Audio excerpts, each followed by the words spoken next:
Yeah, welcome back to your kicks. Yo, I don't know what's up with the volume on the beginning of these videos, but this phone has been bugging out. So at the beginning, the sound is down, huh? It doesn't record that way. I'm just starting to record. Alright, what's going on, y'all? It's your boy Black Trey from Your Music Your Network, bring you another one, man. So we here, we back. Glad to be back on this couch, man. I ain't review an album in a minute. So I'm hyped to be here, man. Unfortunately, alright, so we got Lute West, Dreamville. You know how I feel about Dreamville, man. You know how we do. Goldmouth. So the album, it came out the 4th, which now I think it's the 6th, and I said I was gonna do it that day, but then I forgot that it came out, and then I saw it in the post, so I'm like, all right, let me get into it. So I was listening to it all day, you know, gonna get my thoughts on the album. You know, I do have a grade for it, so we go through the tracks, you know, the usual spiel, talk about how we feel, talk about the features, and you know, just how we generally feel about the music. So, all right, so the intro, was it 100? Fire intro. It's called 100. I like that. He came off pretty strong. Now, from what I know from Lute, because I heard his last album, I wasn't really too big of a fan on it, but I did like it. There was a couple of tracks that I really liked. Off the top of my head, I can't really remember like the name of it, but I remember it had like a slow feel to that whole album, but definitely was like pretty decent. You know, it wasn't like the top or like the Dreamville albums that dropped. But the intro on this, he surprised me. He came out with some lyrics. He was like really spitting. So I definitely give him that. Started off. So that kind of got me hyped for this album. Yeah, that's what it is, man. So then GED came out. GED's a single. That's been out for like for a couple months. It could be at least a year now, because I remember seeing that a long time ago. And then I had seen the promotions for, I guess, this album like a while, because it was supposed to be coming. It's like promoting it for a while. So I said, oh, the album's finally coming? All right, cool, man. You know, we got some we got some new stuff. So I said, all right. GED definitely, has to Getting Every Dollar. This is a pretty cool track. I like this single. And normally I'm not really the biggest fan of singles, but he held it down on this. Myself, keeping the slow vibes. He featuring Devin on this. That hook was fire. The beat was tough on this. Lute was actually spitting pretty dope, man. He had some lyrics, and his flow was like actually pretty killer on this. I was like, okay, so at this point I'm like, all right, you got my attention.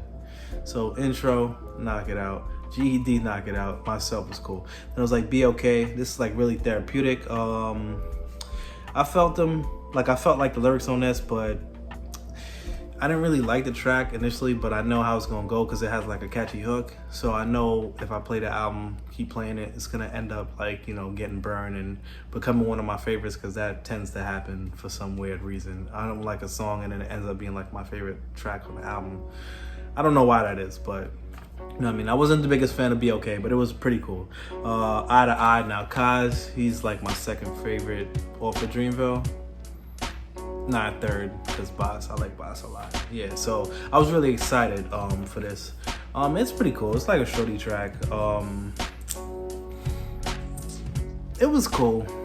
It wasn't like, I heard the hotter verses and hotter songs from Gods, but you know what I mean? I was so hyped for it that, you know, he can't do no wrong. So, but it was a pretty decent track. I give him, now that I'm thinking it back, I'm like, all right, it wasn't the dopest song, like, because Kaz, sometimes he be having these verses where he's not really like kind of spinning. He be trying to kind of like vibe out. And it comes off like kind of weird, but it works. You know what I mean? But it's not like A+. It's like maybe like, nah, because I done heard A+ from him. I even heard A. I'd say he has like a B effort. You know what I mean? Not too bad on that. All right, so Changes with BJ, the Chicago kid. BJ the Chicago kid, he's actually pretty, I see his name a lot. And I don't really hear a lot of people talk like about him, but he's actually pretty dope. I like his stuff. Every time I see his name, the track ends up being like pretty sick. So this is definitely a dope track right here. This song has a lot of substance on it. Verses were like an artillery. Lute was going off on this. Ghetto Love with my girl Ari Lennox and Black Soul. Not too familiar with Black Soul, but definitely familiar with Ari. This was pretty cool. You know what I mean? Everybody outgrow their ghetto love, though. You know what I'm saying? That stuff is toxic. You can't keep doing that stuff, man. Come on. You gotta like, you know, mature at some point. Like, ghetto love is not something that you can keep doing. But this song is pretty dope. I love Ari Lennox. She's pretty dope. Amen with Lil Brother.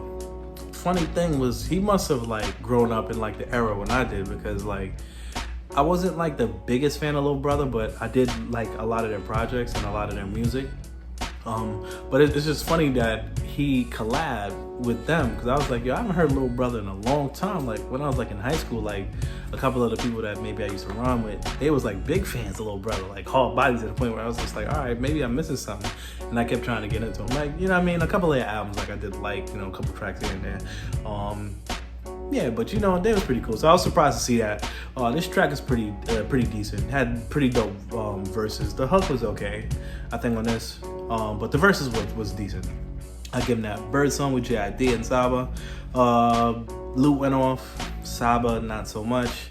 No JID verse. Biggest disappointment. I was kind of tight on that. He was on the hook. Like, you know, you get like a little 8 bars, but you know JID, he's Jid. I don't know. I think he pronounces it Jid, but I call him JID.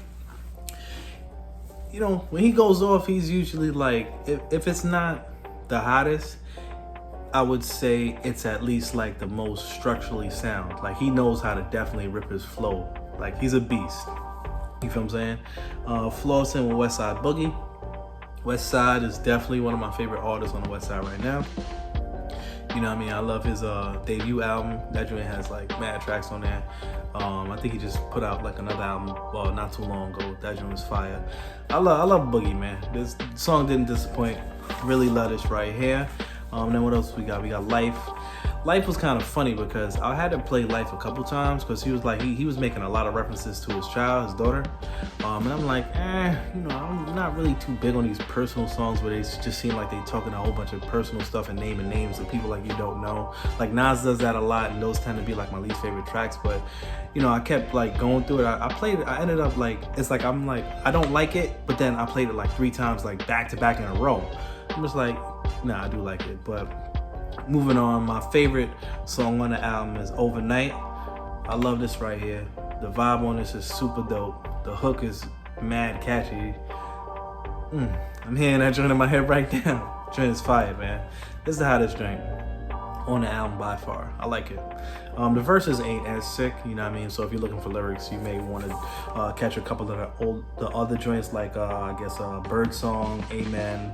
You know what I mean? Changes. He was like going off more on those, but you know, his verses aren't as hard. And then you know, he ends it off pretty well. So you know, I do give him props on this. This is definitely a solid project. He does have like his ad lib, like "Go Mouf" at the end the beginning of some songs that kind of gets a little annoying, but you know, it's for the whole feel of the album. So I could dig where he was coming from with that. You know, it got like this little theme. Overall, I think the album was pretty decent. I'll give it probably a B+ on this. Pretty solid effort. You know what I mean? Not a classic, definitely not a classic by far, but you know, diving into the mind of an artist like this, you know what I mean? Anybody that J. Cole selects and puts them on the label, you know, you definitely want to see like where they're coming from. So I know Kai should be coming with some music soon, but yeah, man, definitely respect the effort on this. Really appreciate they keep coming, and I'm gonna keep bumping this for the next week, man.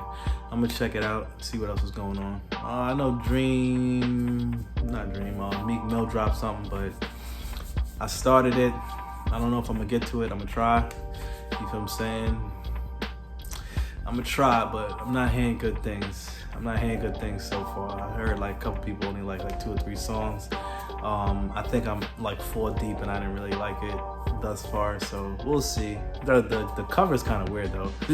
If you go to Apple Music and look on that cover, it's kind of funny. Well, you know what I mean, I'm rambling at this point, so you know, check us out, man. You know, glad to be back. You know, we doing these reviews. Holla at me, man. Got sneaker reviews, music reviews, whatever you talking about, man. Whatever gains attraction. You're trying to grow the channel. Holla at me. It's your boy Black Trey. I'm out. In some of his videos, he only shows his face, and in some of his videos, he only shows his shoes.